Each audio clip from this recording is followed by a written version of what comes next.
Acho que eu não relatei lá no início, quando eu mostrei da Rede Sentinela. Então, o hospital onde eu atuo é integrante da Rede Sentinela. Então, a gente tem esse compromisso de reportar essas reações, de reportar esses problemas com o uso de medicamentos. Então, a colite pseudomembranosa, a gente também faz esse acompanhamento e faz esse registro dentro do Vigimed. Aqui vocês vão achar que eu estou, talvez, tentando passar a mesma questão em relação aos alertas, mas não é isso. Então, o mesmo relatório que nós utilizamos para acompanhar os alertas de alergia, se estão sendo cadastrados ou não, a gente utiliza para fazer uma busca ativa de reações e de erros de medicação. Então, o que a gente faz? Diariamente, nós temos profissionais dedicados a isso também, né? Então, tanto que buscam os incidentes, quanto os que buscam as reações adversas. A gente utiliza esse relatório do NOHARM, que é o relatório de gerenciamento de risco, e acompanhamos, entramos em cada prescrição aqui que tem um evento adverso relatado, e a gente avalia se isso está relacionado. Claro que nesses que eu tirei o print não foi o melhor, mas aparece muito rush cutâneo, prurido, nefrotoxicidade vem aqui como evento adverso. Então, tudo isso é avaliado e é identificado por aqui aqueles pacientes que estão apresentando alguma reação, alguma toxicidade medicamentosa, a gente consegue ver por aqui. Mas a gente utiliza esse relatório não somente na farmacovigilância, a gente utiliza ele num contexto de gestão de risco, buscando incidentes assistenciais de qualquer tipo. Então, muito das quedas que são identificadas no hospital, queda de paciente, é identificado por meio desse relatório aqui. Então, é um complemento ao nosso sistema de notificação de incidentes assistenciais também. Então, quanto mais a gente conseguir identificar isso, pode ser por meio de exames, também é positivo. Até teve um colega que me chamou, que nos chamou lá no setor de Receita Federal, que a gente está cada vez mais apertando o cerco e identificando as coisas, e não está tendo como fugir. Então, quanto mais a gente conseguir ter maneiras de mensurar e identificar os eventos adversos, melhor. Que aí eu acredito que vai reduzir um pouco mais ainda nosso tempo de busca ativa, de identificação, de reação, de incidente. Vai nos ajudar esse outro relatório também. Mas com o que nós já temos hoje, então com a utilização desse relatório de gerenciamento de risco, a gente conseguiu ter uma economia de tempo para identificação das reações adversas de em torno de 62%. Porque cada estagiário que faz a busca ativa, eles faziam uma leitura da prescrição. Então, é um hospital grande, não se conseguia fazer de tudo, mesmo assim demorava muito tempo. Então, elas ficavam quase 3 horas em cada turno fazendo leitura e verificação de prontuário. Hoje, com esse relatório, em 1 hora, se consegue avaliar todos aqueles indicadores que são possíveis reações adversas, que são eventos adversos. Então, teve uma economia bem importante de tempo. Com essa economia aqui, que a gente conseguiu começar a verificar a questão dos alertas, que antes estava fora do nosso radar, e verificar se estava realmente sendo adicionado ou não, adicionando todos os que faltavam, isso não era feito. Então, conseguimos melhorar essa questão dos alertas, porque deu um pouquinho mais de tempo para trabalhar com isso.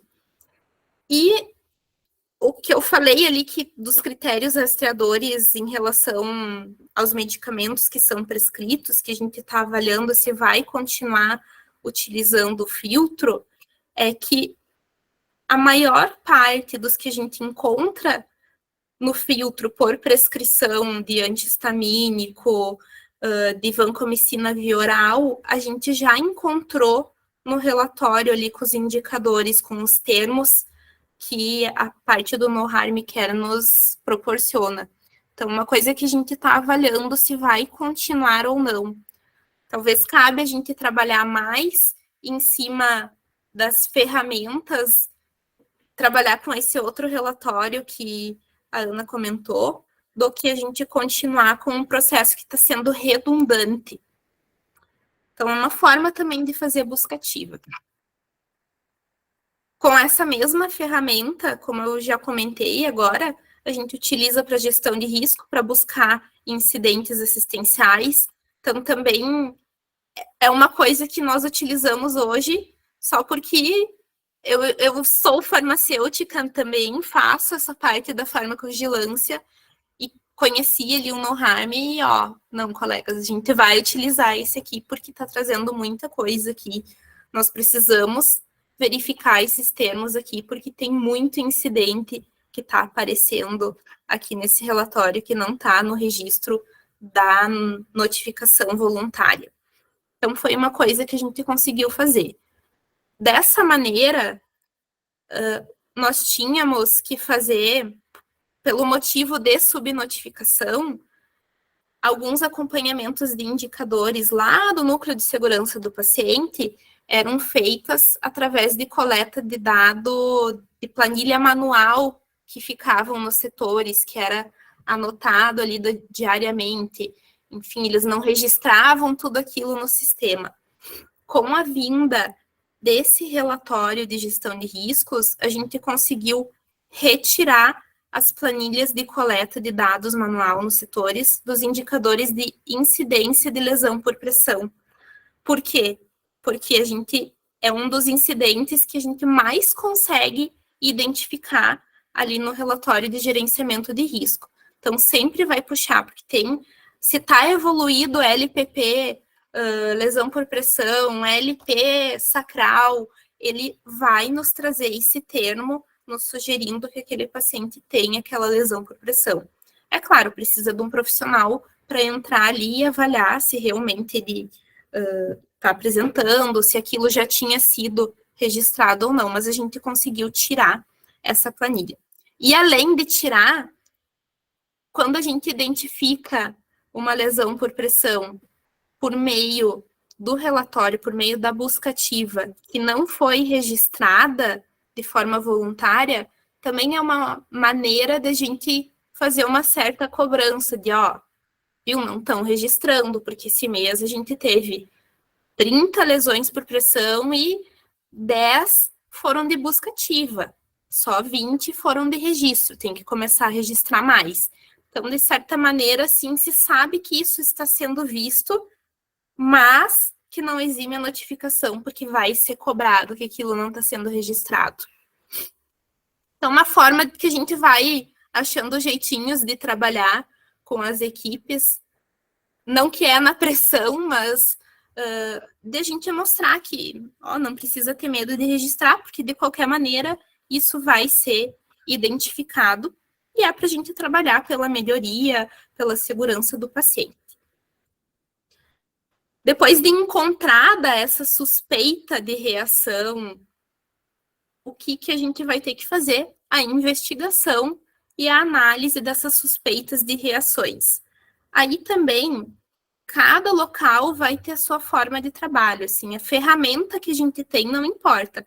Pode ser manual, pode ser formulários preenchidos no Google Forms, no Excel, aonde for, desde que a gente tenha com o que trabalhar ali dentro do dia a dia de trabalho, cada um define o seu processo, mas é importante a gente ter uma fichinha, um roteiro para fazer a investigação dessa reação adversa, principalmente. Então, desse roteiro, é importante que a gente pegue informações sobre o paciente, idade, comorbidades.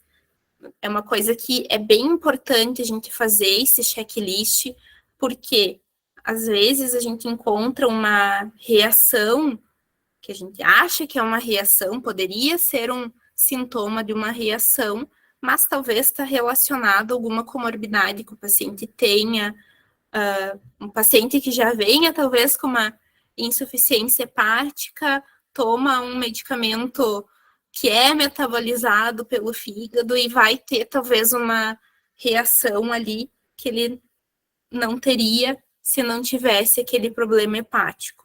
Então, é bom a gente sempre pegar as comorbidades, entender muito bem qual que é o quadro clínico atual daquele paciente, as informações sobre o peso, né, para a gente fazer aquela conferência básica da dose que estava sendo utilizada no paciente e identificar os medicamentos de uso contínuo.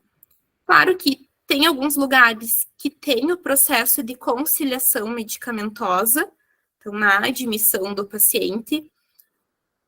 Posso confessar que eu entendo que muitos talvez não tenham a conciliação em 100% dos pacientes, tenham de forma parcial.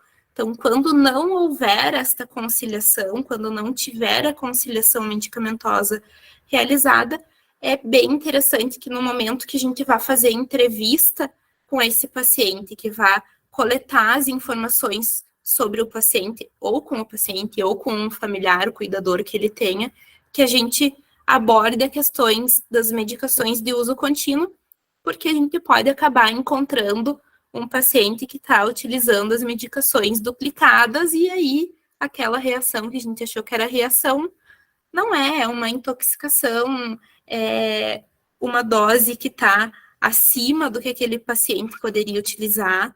Então, é bem importante a gente coletar essas informações das medicações de uso contínuo também.